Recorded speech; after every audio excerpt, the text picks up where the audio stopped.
Elementary आणि intermediate drawing grade एक्झामचे सगळे latest important question papers मी चॅनलवरती अपलोड केलेले आहेत। त्यामुळे चॅनल सबस्क्राइब केला नसेल तर जरूर सबस्क्राइब करा, म्हणजे माझे सगळे व्हिडिओ खाली तुम्हाला लगेच पाहायला मिळतील। त्याचप्रमाणे नवीन यूजफुल व्हिडिओज पाहण्यासाठी देखील सबस्क्राइब करून ठेवा। या व्हिडिओमध्ये आपण इंटरमिजिएट ग्रेड एक्झामचा स्टील लाईफ हा फर्स्ट पेपर पाहणार आहोत। पेपर अतिशय इम्पॉर्टंट आहे, त्यामुळे व्हिडिओ स्किप न करता पहा। पेपरचं टाइम मॅनेजमेंट कसं करायचं, त्यानंतर पेपरला नेमके कोणते कलर्स तुम्ही यूज करू शकता, पेपरला नेमके कोणते सब्जेक्ट येणार आहेत, हे सगळे व्हिडिओ याआधीच मी चॅनलवरती अपलोड केलेले आहेत। त्यामुळे ते नक्की पहा। वेळ नसेल तर फास्ट स्पीड करून पहा, पण व्हिडिओ कुठेही स्किप न करता पहा, कारण स्टुडंट्सने विचारलेल्या सगळ्या प्रश्नांची उत्तरे तुम्हाला त्याच्यामध्ये मिळणार आहेत। तुम्ही जर व्हिडिओ पूर्ण पाहिली नाही तर तुम्हाला बरेचसे प्रश्न राहणार आहेत। मी खूप बारीक माहिती खास एलिमेंटरी आणि इंटरमिजिएट ग्रेड एक्झाम देणाऱ्या दोन्ही मुलांसाठीच व्हिडिओ तयार केलेले आहेत, त्यामुळे त्याच्यामध्ये सगळ्या माहिती इन्फॉर्मेशन तुम्हाला दिलेल्या आहेत।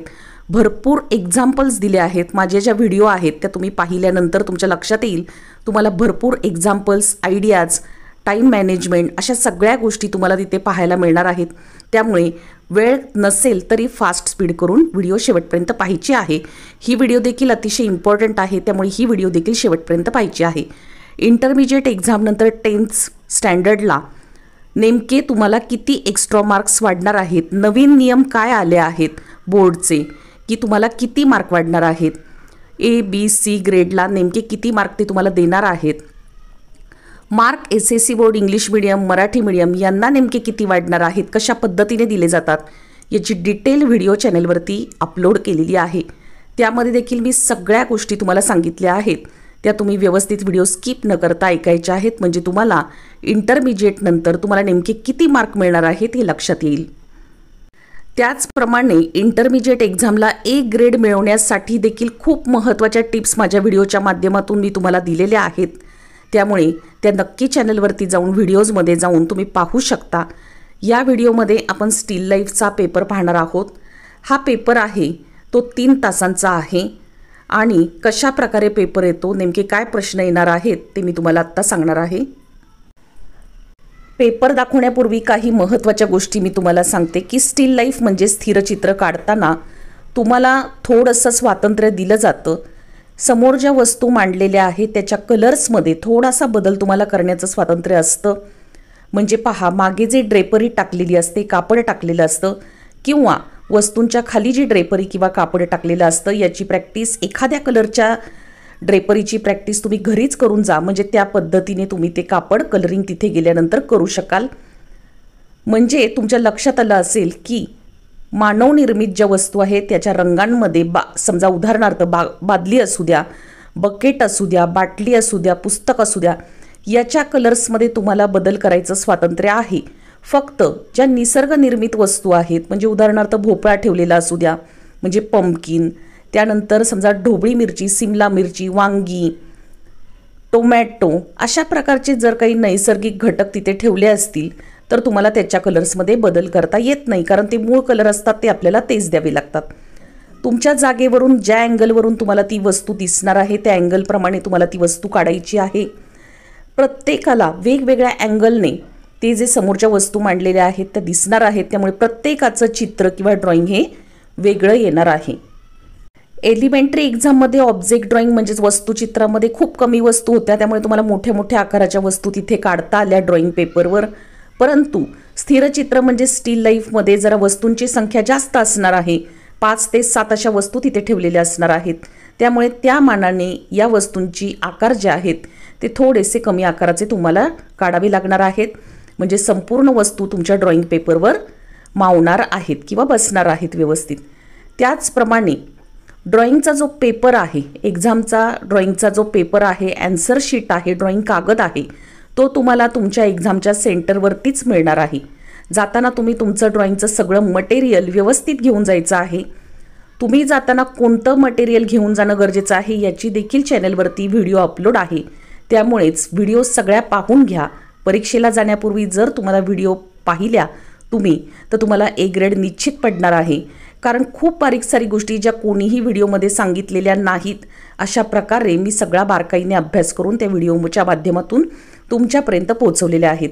ड्रॉइंग सगळेच काढणार आहेत, पण त्याचं टाईम मॅनेजमेंट कसं करायचं, जर तुम्ही वेळेतच तुमचं चित्र पूर्ण करू शकला नाहीत तर तुम्हाला फेल केलं जातं, कारण अर्धवट चित्राला ग्राह्य धरलं जात नाही। त्यामुळे तुम्हाला अगदी घड्याळ लावून कसा पेपर सोडवायचा हे देखील माझ्या व्हिडिओमध्ये मी याआधीच सांगितलेलं आहे। स्टील लाईफ या पेपरमध्ये शॅडोला म्हणजे सावलीला अतिशय महत्त्व आहे, त्याचप्रमाणे शेडिंगला देखील अतिशय महत्त्व आहे। ते शॅडो आणि शेडिंग तुम्ही जर केलं, ड्रॉइंगच्या परीक्षकांना तुम्हाला नेमकं किती चांगल्या प्रकारे ड्रॉइंग काढता येतं, ते कलरिंग किती छान प्रकारे करता येतं, हे सगळं तुम्ही त्यांच्यासमोर मांडायचं आहे। खूप साध्या साध्या गोष्टी असतात की त्याच्यामुळे तुम्हाला ए ग्रेड निश्चित पडणार आहे, त्यामुळे व्हिडिओज नक्की पहा। ड्रॉइंग काढताना तुम्ही आत्तापर्यंत घरी जी काही प्रॅक्टिस केलेली आहे आणि तिथे ठेवलेल्या वस्तू, त्या प्रॅक्टिस केलेल्या वस्तूंमध्ये तिथे समोर तुम्हाला त्या वस्तू दिसत आहेत, तर त्याच्या कलर्समध्ये तुम्ही 100% बदल करू शकणार आहे। थोड्याशा ज्या वस्तू आहेत त्याच्या मांडणीमध्ये सुद्धा पुढे मागे बाजूला तुम्ही थोडासा बदल करू म्हणजे बदलण्याचं तुम्हाला स्वातंत्र्य आहे, त्याच्यामुळे चित्र काढायला काहीही अवघड नाही। यामध्ये पहा, तुम्ही water colours, oil pastel colours, wax crayons, colourful pencil, त्यानंतर तुमच्याकडे जे उपलब्ध कलर असतील ते सगळे तुम्ही यूज करू शकता। आता हे कलर वापरताना तुम्ही एका कलरमध्ये अख्खे पूर्ण ड्रॉइंग कलरिंग करू शकता किंवा 2-3 कलर एकत्र घेऊन सुद्धा तुम्ही ड्रॉइंग कलर करू शकता। म्हणजे इथे देखील तुम्हाला स्वातंत्र्य आहे की कलर्स तुम्ही एक वापरायचा की अनेक कलर्स वापरून तुम्ही त्याचे ड्रॉइंग करायचे, हे संपूर्ण तुमच्यावर अवलंबून आहे। इंटरमिजिएटच्या स्टुडंट्ससाठी ड्रॉइंग एक्झामचा स्थिर चित्र म्हणजे स्टील लाईफ हा फर्स्ट पेपर आहे। अतिशय कॉन्सन्ट्रेशनने हा 3 तासाचा पेपर तुम्ही कंप्लीट करायचा आहे आणि परीक्षकांना दाखवून द्यायचं आहे की किती तुम्ही छान प्रकारे ड्रॉइंग करू शकता। त्याचप्रमाणे जे खाली टाकलेलं कापड किंवा ड्रेपरी असते वस्तूंच्या खाली किंवा वस्तूंच्या पाठीमागे, ते सुद्धा तुम्हाला मनाप्रमाणे बदलता येईल। शक्यतो मागे ड्रेपरी जी आहे ती येलो कलरची आणि वस्तू देखील येलो कलरच्या असं करू नका, त्याने ड्रॉइंग जे आहे ते उठावदार दिसणार नाही। त्यामुळे मागची ड्रेपरी वेगळी, वस्तूंचे कलर्स वेगळे, अशा प्रकारे तुम्ही ड्रॉइंग काढा, कलरिंग करा, म्हणजे तुम्हाला ए ग्रेड 100% मिळणार आहे। मी माझ्या व्हिडिओच्या माध्यमातून तुम्हाला इंटरमिजिएट ड्रॉइंग एक्झामच्या सगळ्या पेपरचे भरपूर एक्झाम्पल्स असलेले व्हिडिओज तयार केले आहेत। भरपूर एक्झाम्पल्स, टिप्स, इन्फॉर्मेशन, पेपरला ए ग्रेड मिळण्यासाठीच्या भरपूर व्हिडिओज, त्याचप्रमाणे मेमरी ड्रॉइंगसाठी खास माणसाच्या आकृती कशा इझी पद्धतीने काढाव्यात ह्याच्या देखील व्हिडिओज मी टाकल्या आहेत, त्यामुळे चॅनलला जाऊन नक्की पहा। मार्क कसे वाढणार आहेत हे देखील टाकलं आहे, ते देखील नक्की पहा। व्हिडिओ फास्ट स्पीडने पहा, पण स्किप न करता शेवटपर्यंत पहा। आता आपण पेपरला सुरुवात करूया। 3 तासाचा पेपर आहे आणि तुम्हाला काही सुरुवातीला इन्स्ट्रक्शन्स दिलेले आहेत। पहा, सुरुवातीला दिलेला आहे इन्स्ट्रक्शन्स फॉर कॅन्डिडेट्स। फर्स्ट नंबरला आहे do not use mechanical instruments for drawing. Second number आहे drawing in small size will not be considered. आता इथे महत्त्वाचा भाग असा आहे की इंग्लिश मीडियमच्या मुलांसाठी इंग्लिशमधून पेपर आणि मराठी मीडियमच्या मुलांसाठी मराठीतून पेपर दिला जातो। सर्वात पहिल्यांदा वरच्या बाजूला इंग्लिश मीडियमच्या मुलांसाठी पेपर दिलेला असतो आणि त्याच्याच खाली मराठी मीडियमच्या मुलांसाठी पेपर दिलेला असतो। मराठी मीडियमच्या मुलांसाठी जो पेपर दिलेला आहे तो तुम्हाला मी व्यवस्थित समजावून सांगणार आहे, त्यामुळे व्हिडिओ शेवटपर्यंत तुम्ही पाहिजे आहे। परंतु इंग्लिश मीडियमच्या मुलांना किमान मी हा पेपर वाचून एकदा दाखवते, व्हिडिओ स्किप न करता पहा। थर्ड नंबरला आहे it is accepted that the group of object should be drawn the way it is seen from individual's position. First number, draw a rectangle on the answer paper given to you, leaving 2 centimeters space horizontally and vertically. Frame all sides by hand only. Second number, make a large drawing of the group of object kept in front in the rectangle suitable to the given paper size. It is important that the composition of group of object in the rectangle should be harmonious and proportionate. Third number, to make the drawing more impressive, you are allowed to make minor changes in the placement of the object or proportion of the object with catch other or the size or the object. पहा, 4th नंबरला आहे care should be taken to keep the creative rendering of the group of object intact while drawing without affecting the characteristics of the still life. Color the still life in the suitable way as you understand. 5th number, while drawing and coloring the still life, shade and light, texture and color combinations are the points to be kept in mind for a creative design. 6th number ला आहे for coloring the drawing, use the following color medium. त्यानंतर खाली तुम्हाला दिला आहे propose colour medium, water colours, colour pencils, crayons, oil pastels, colour inks. Colours available in environment can be use independently or combining together many according to your liking. If necessary use a various techniques for creating textures. अशा प्रकारे English मिडियमच्या मुलांना हा जो steel लाईफचा first paper आहे हा दिलेला आहे. आता मी तुम्हाला मराठी मीडियमच्या मुलांना वस्तुचित्र हा पेपर हा पाहून घ्या. तुम्ही व्हिडिओ स्टॉप करून देखील हा पेपर पाहू शकता. हा मी संपूर्ण रीड करून दाखवला आहे. पेपर अतिशय इम्पॉर्टंट आहे. स्थिर चित्र हा जो पेपर आहे आता हा मी तुम्हाला व्यवस्थित समजावून सांगणार आहे. शेवटी काही महत्त्वाच्या टिप्स मी सांगणार आहे जे तुम्हाला एक्झामला जाताना खूप उपयोगी पडणार आहेत, त्यामुळे व्हिडिओ शेवटपर्यंत पहा. स्थिरचित्राचा पेपर आहे आणि परीक्षार्थींसाठी काही सूचना आहेत. 1. रेखाटनासाठी यांत्रिक साधनांचा उपयोग करू नये. तुम्ही कोणत्याही प्रकारच्या यांत्रिक साधनांचा म्हणजे अगदी स्केलचा देखील वापर करायचा नाही. 2nd नंबरला लहान आकारातील चित्र विचारात घेतले जाणार नाही. ड्रॉइंगचा कागद अतिशय मोठा आहे आणि चित्र छोटे तुमचं विचारात घेतलं जाणार नाही, म्हणजे फेल केलं जाऊ शकतं तुम्हाला. 3rd नंबरला आहे वस्तुसमूह आपल्या जागेवरून जसा दिसत असेल तसा रेखाटन करणे अपेक्षित आहे. तुम्हाला ज्या अँगलनी तुमचं चित्र दिसतंय त्या अँगलनी तुम्ही काढायचं आहे. दुसऱ्या मुलांचं चित्र वेगळं आलं आहे, माझं चित्र वेगळं आलं आहे असं काहीही नाही. प्रत्येकाला ते चित्र वेगळ्या पद्धतीने दिसणार आहे.